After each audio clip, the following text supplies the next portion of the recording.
हमारी कोई बात ही नहीं सुनता है।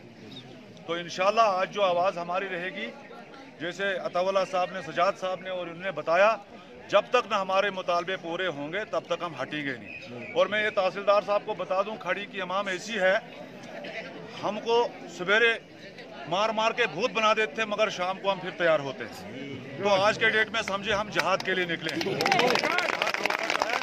जारी रहेगा तब तक, जब तक ना हमारे मसले बिल्कुल फाइनल होंगे। हमारा एक बीमार पड़ता है, हमारे लिए शर्म की बात है, अस्पताल में एक्सरे नहीं होती है उसको, वो रास्ते में मर जाता है। यही साहब हैं, जेवीस आते हैं, बहुत बार आते हैं। ऐसा रही जहाँ आपकी बिजली की किल्लत का मसला है, इस वक्त आपकी पावर बंद है, आपका ज्यादा रिजेंटमेंट है जो रात से बंद है ना? सर रात से हमारे मैं पूरी एक हफ्ते से यही मामला मैं पूरी डिटेल बताऊंगा, मैं आपको सारी बताऊंगा। प्रॉब्लम है, इसमें कोई शक नहीं है, इसको कुछ छुपा नहीं सकता है। पहले तो ऐसा था कि जो हमारी जो लाइन जाती है ना, मेन लाइन हमारी आती है टठार ग्रिड में है ना, हमारा बड़ा ग्रिड है। आपकी एक ठीक है, पहले पावर रामबान से आती थी, अब बनाल से क्यों आती है? वो ऐसा है कि वो रामबान में 20 MB का ग्रिड है, वो ओवरलोडेड था।